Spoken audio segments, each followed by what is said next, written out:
नमस्कार मित्रों, अत्रे कोडीनार की आवाज़ यूट्यूब चैनल गीर सोमनाथ जिल्लाનું कोडीनार અને કોડીનારનું ગામ કડોદરા ગામમાં ચંદ્રેશ્વર મહાદેવનું મંદિર હોય અને એની વિશેષતા તો એ છે કે રામાયણ સાથે જોડાયેલું છે અને ત્યાં રામખંડ પણ છે।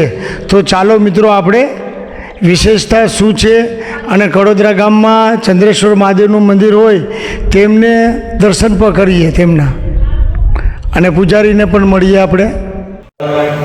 સોશિયલ મીડિયાના માણસોને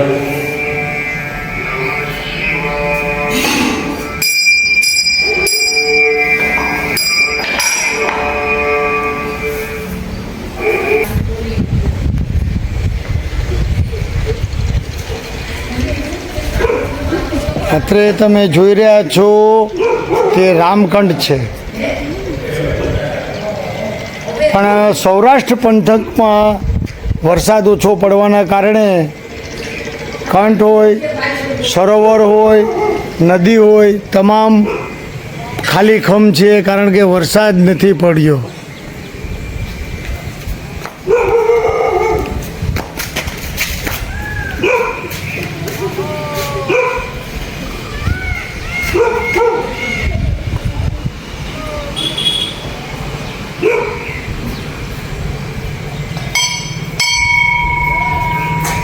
नमस्कार मित्रों, चंद्रेश्वर महादेव मंदिर ना पुजारी अत्रे दिनेश बापू अपनी साथे जोड़ाई गया है और दिनेश बापू पास जाणीए कि भाई आ मंदिर साथे रामायणनी बात जोड़ायेली है तो कई रीते जोड़ायेली है और शू है। मंदिरनी अंदर 3 शिवलिंग है तो 3 शिवलिंगना नाम शू है तो आपणे दिनेश बापू ने मळीए। रामखंड केम नाम पड्યું તે પણ જાણીએ આપણે। અમારા દાદા અને એ લોકો કહેતા કે ભાઈ આ મંદિરની સ્થાપના છે એ ચંદ્ર ભગવાને કરેલી અને એટલે જ એનું નામ ચંદ્રેશ્વર મંદિર રાખવામાં આવેલું, મહાદેવનું નામ। એની બાજુમાં જે રામકુંડ છે એક વર્ષો પહેલાં આ કડોદરા ગામમાં રામુ નામના જે આહિર લોકો રહેતા અને જે પશુપાલન કરીને એનું ગુજરાન ચલાવતા એ લોકોએ આ કુંડ બંધાવેલો એટલે એનું નામ રામકુંડ રાખવામાં આવેલું। અને કડોદરા ગામમાં શરૂઆતમાં આહિર લોકો રહેતા, એ પછી ભોવાયા લોકો પણ રહેતા અને હાલમાં કડોદરા ગામ છે એમાં વાળા પરિવારના વધારે પડતા ઘરો આવેલા છે। અને આ જે ચંદ્રેશ્વર મહાદેવનું મંદિર છે એ બહુ વર્ષો પુરાણું છે। કેટલા વર્ષો પુરાણું છે એ તો લગભગ ગામના પણ કોઈ માણસોને ખબર નથી। ઓછામાં ઓછા 400 હા, એટલે 400-500 વર્ષ અંદાજે કેટલાક વર્ષથી આ મંદિર છે એ અહીંયા હયાત છે। આજે મંદિરની આગળ જે 2 શિવલિંગ છે એ શું છે? મંદિરની આગળના જે 2 શિવલિંગ છે એ મૂળ આ મંદિર છે એ બહુ પુરાણું છે।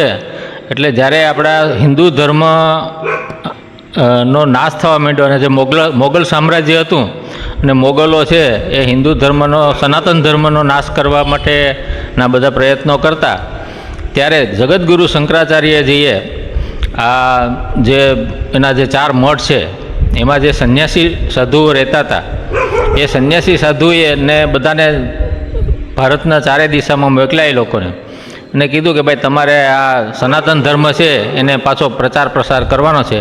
એટલે જે નાગા સાધુઓ ફરતા ફરતા અહીંયા આવતા અને પછી અહીંયા જે મંદિરો જ્યાં હોય ત્યાં ગામ અથવા તો પેલું હોય એનું કોઈ નેસડા તો ત્યાં નિવાસ કરતા અને પછી એ લોકો અહીં રહી અને મંદિરે સેવા પૂજા કરતા અને ગામ લોકો એ લોકોને બધું જમવાનું ને આપતા।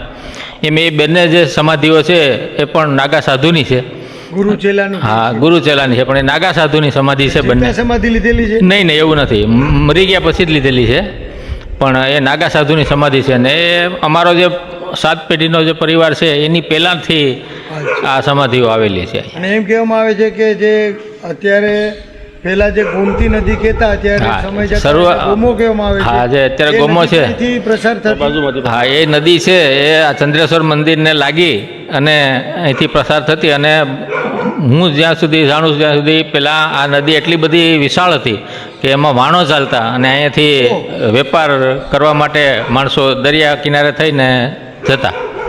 ઓહ, હું વાત છે। હા, અને આગળ જે બંને ડેરી છે એ બંને ડેરી છે એ એક સંન્યાસીની ડેરી છે એ સ્વામી વિવેકાનંદ કરીને એક હતા, એક બ્રાહ્મણ હતા અને સંન્યાસી હતા, અને ફરતા ફરતા એ અહીંયા આવ્યા અને ત્યારે મારા દાદા છે અહીં હયાત હતા.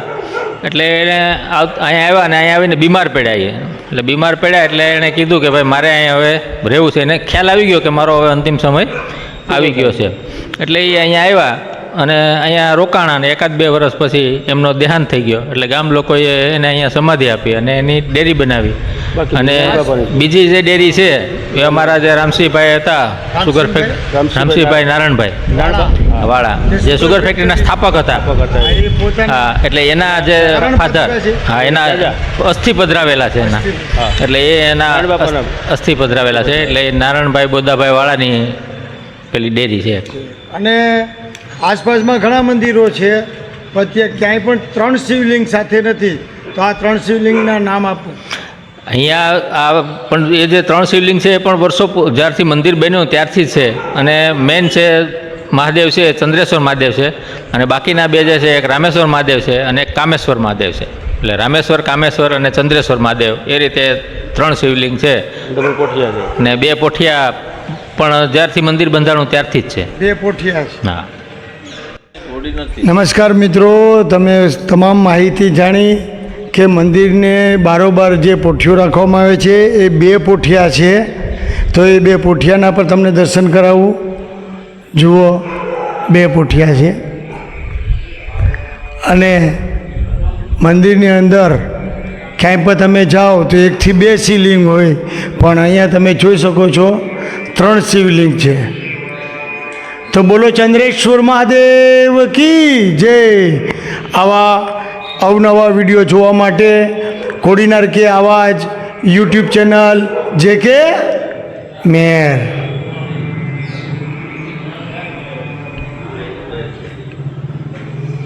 ચંદ્રેશ્વર મહાદેવ મંદિરની બાજુમાં એક ચેતન ધૂણો આવેલો છે. અને આ ધૂણો છે એ પણ જે નાગા સાધુઓ અહીંયા રહેતા અને સેવા પૂજા કરતા, એટલે ત્યારથી આ ચેતન ધૂણો છે. અને અવિરત એમાં અગ્નિ ચાલુ જ રહી છે. કુદરતી રીતે નહીં, કુદરતી એટલે આપણે એને તો પેલો કરવો.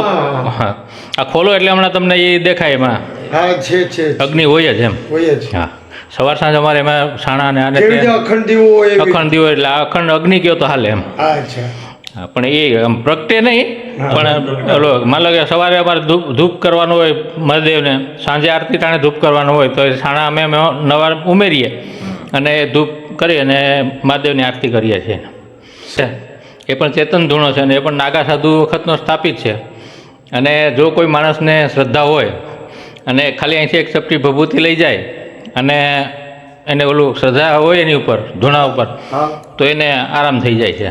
વડોદરા ગામમાં પણ એક અતિ પ્રાચીન મંદિર હોય એમ કહેવામાં આવે છે કે વાણિયા બ્રાહ્મણ લોકોનું અહીંયા એના ઈષ્ટદેવ છે, કુળદેવ છે. તો એ વિશે પણ જાણીએ આપણે. મોરી રહેવાસી કડોદરા. આ સાચા બાપાનું મંદિર છે. આ બ્રાહ્મણું, લવાણા, વાણિયા એ લોકોનું ઈષ્ટદેવ છે. આ મંદિર ક્યાં આવેલું છે? આ મંદિર કડોદરા ગામે, ચંદ્રેશ્વર મંદિરથી ચંદ્રેશ્વર મંદિરથી 200 મીટર. આ મંદિરની વિશેષતા શું છે? આ મંદિરની વિશેષતા એટલે એ લોકોના ઈષ્ટદેવ છે. વાણિયા, બ્રાહ્મણું, લવાણા બધી. હા, બધા લોકો અહીંયા દેવ દિવાળી, દેવ સ્થાપિત કરી સૂર્ય ભગવાન, ક્ષેત્રફળ દાદા, શિવલિંગ એ બધું છે આમાં.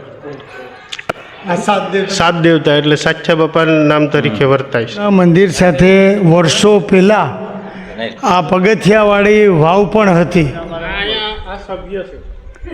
હો,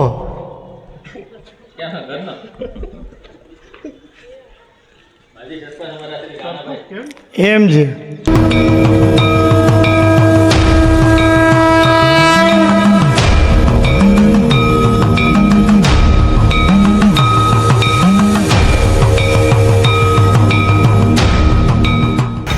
આ કોડીનારથી આવતો રસ્તો છે.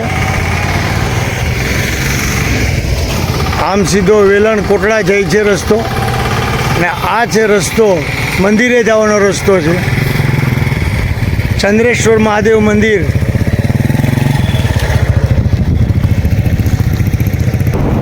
જળહાઈ મંદિરે જતો રસ્તો.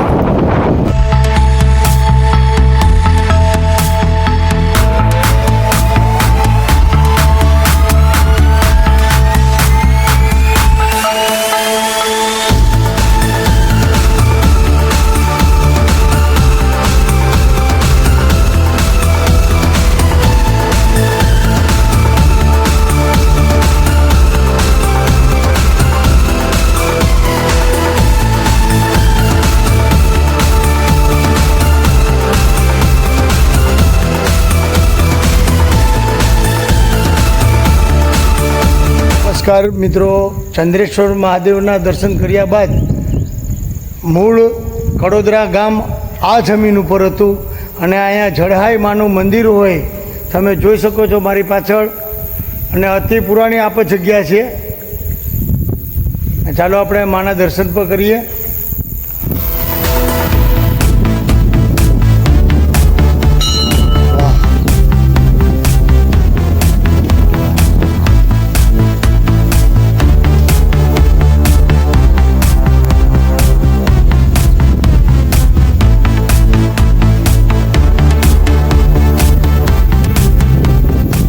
મિત્રો મારી સાથે દિવ્યેશભાઈ જોડાઈ ગયા છે, એ આ જગ્યા વિશે પણ એ માહિતી આપશે. દિવ્યેશભાઈ, આ જગ્યા વિશે શું વિશેષ માહિતી છે? આ જગ્યા અતિ પૌરાણિક છે. આ જગ્યા સૌપ્રથમ જ્યારે કડોદરા ગામનું અસ્તિત્વ નહોતું ત્યારે પહેલાં આ ગામ હતું. ગામમાં સારણનો ટીંબો હતો. જ્યારે ગામ ઉજળ થયું, આ ટીંબો ઉજળ થયો ત્યારના અવશેષો હજી પણ અહીંયા આપણે જ્યારે આ મંદિર બનાવવામાં આવ્યું ત્યારે એના અવશેષો મળી આવ્યા હતા, જૂનું ગામ હોવાના. આગળ જતાં આ જગ્યાથી થોડુંક આગળ જતાં પાણીયારી વાવ, જે પેલા જૂના સમયમાં પાણી ભરવા માટે ઉપયોગમાં લેવામાં આવતી, એ પાણીયારી વાવ પણ આગળ છે. એનું પણ હજી પુરાવા તરીકે આપણે લઈ શકીએ.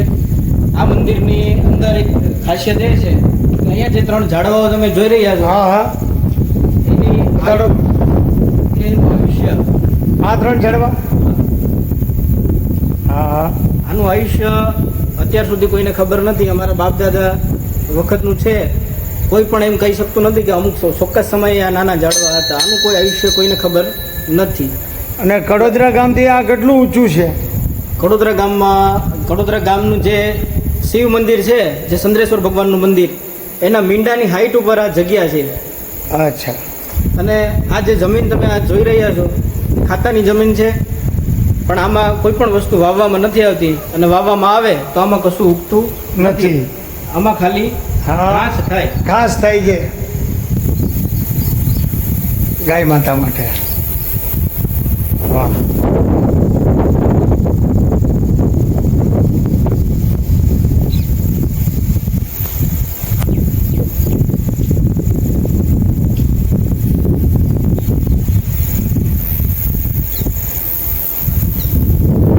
આ જે ઓટલો આપને દેખાઈ રહ્યો છે, એ ઓટલા ઉપર ઘણી વખત હાલમાં પણ સિંહનું ટોળું અહીંયા બેઠું હોય.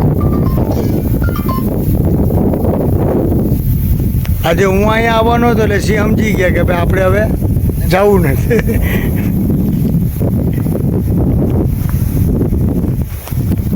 મિત્રો, આવા અવનવા વિડીયો જોવા માટે કોડીનાર કે આવાજ યુટ્યુબ ચેનલ જે કે મેર